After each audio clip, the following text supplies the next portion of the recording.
Welcome to 7K Distillery. I'm Chappie and I'll be your tasting host. We've got some of our first lovely gin, Modern Tasmanian, which is the first gin we started distilling back in 2017. Give it a little try. Got a few Tassie botanicals, mandarin, Tassie eucalyptus, lavender, rose and chamomile. Quite citrus forward, but those floral notes and even a little bit of cardamom on the back end there gives it a bit of spice to round out on.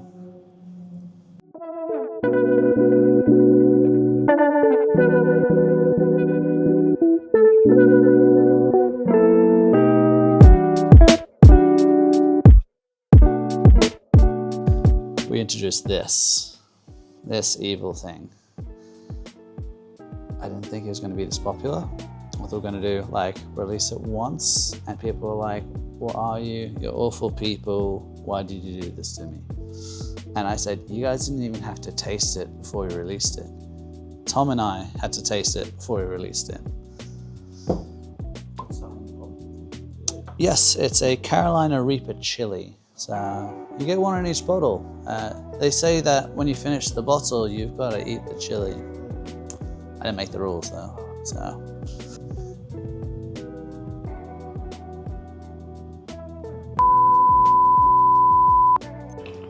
I'm surprised he hasn't offered in the fridge yet. Oh, I have no idea. It feels better. I might have an icicle actually. Chili icicle? Do you want an icicle? Oh, mate, if you got one, death. Get the thing in it. The chili. Well, so this is the 7K Distillery still, so it's pretty much the heart of our operation. I actually designed and built this back in 2016, just before starting the distillery.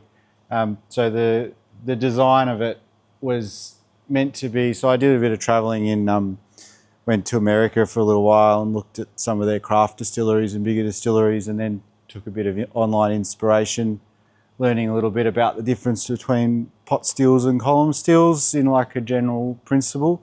And so this was meant to be like a bit of a hybrid. So it was kind of going to be for doing whiskey and then for doing gin. Like in the States, they used a lot of, a few of the craft distilleries would make their gin base from wheat, like from essentially making like a wheat wash. So that's why there's like a gap in it, because that was meant to be a plate column, like an eight plate column that was going to go in that space, which I still have all the discs for, but never got around to finishing. So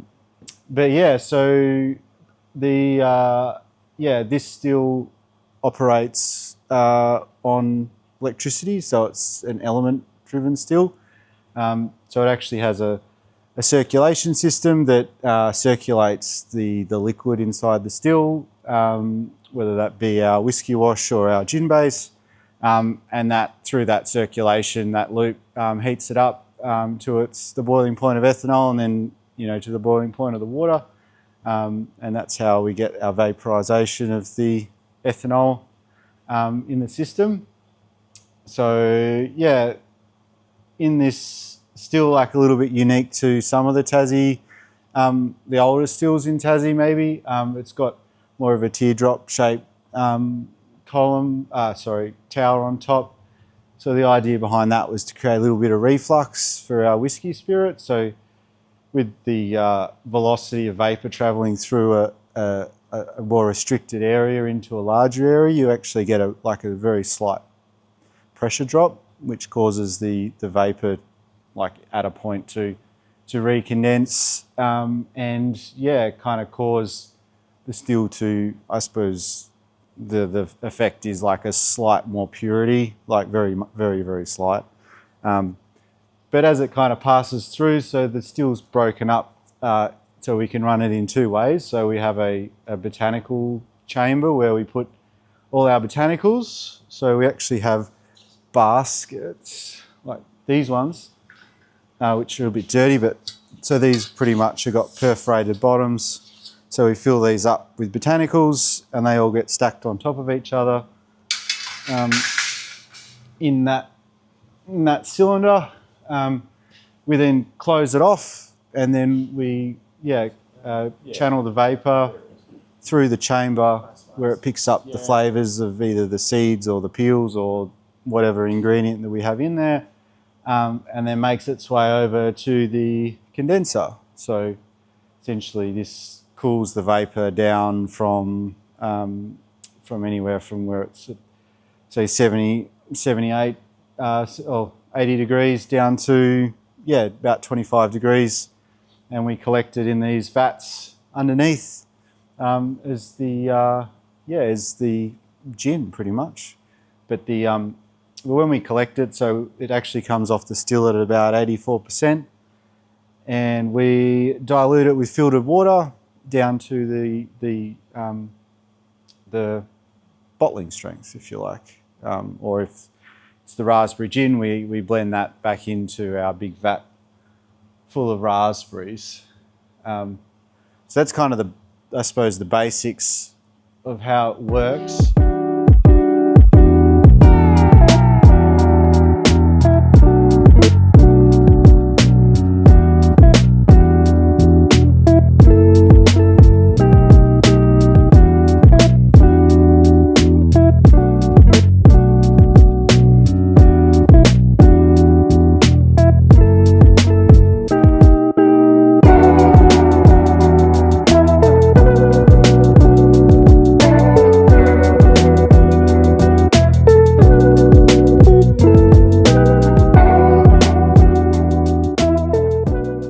Barrel Collective specifically, I would say it's the story that they tell. So it's not just here's a cocktail, here's a drink. They really kind of talk about the story of how they made the drink, what spirits they use, the distillery such as us that may be in the cocktail. It's quite nice. You're not there just for a drink. You're there for a good time and a yarn. I think what I'd like to think of when maybe not even first tasting our gins, but maybe the second or the third time, or even the fourth, fifth, sixth, 100th time, is the kind of memories that they're reminded of when they're tasting our spirits again, or even tasting the cocktails at the Barrel Collective again. I think those are the kind of things I want people to think of. The times they're, with their friends, their partners, and even their co-workers they either hate or like. I think people should think about the memories they enjoy when they taste our product. Each of our spirits, besides the dry chili gin, it's pretty hard to kind of grow chilies in Tassie, especially Carolina Reapers, as Tyler may know. But each of our other gins are uniquely Tasmanian in their own way. So Tasmanian raspberry gin, raspberries are grown 20 minutes up the road with Richard Clark at Westaway Raspberry Farm. We've been working with him for the past 6 years. And then we've got our Tasmanian modern gin, which uses a collection of different Tassie botanicals, some that we forage, such as the Tassie eucalyptus, which we forage on our own land. Then we've got some Tassie mandarins from friends. We've got Tassie lavender, rose and chamomile, so Tassie florals. And then of course we've got our Tasmanian Mediterranean gin. That doesn't make sense. You're gonna have to cut that out.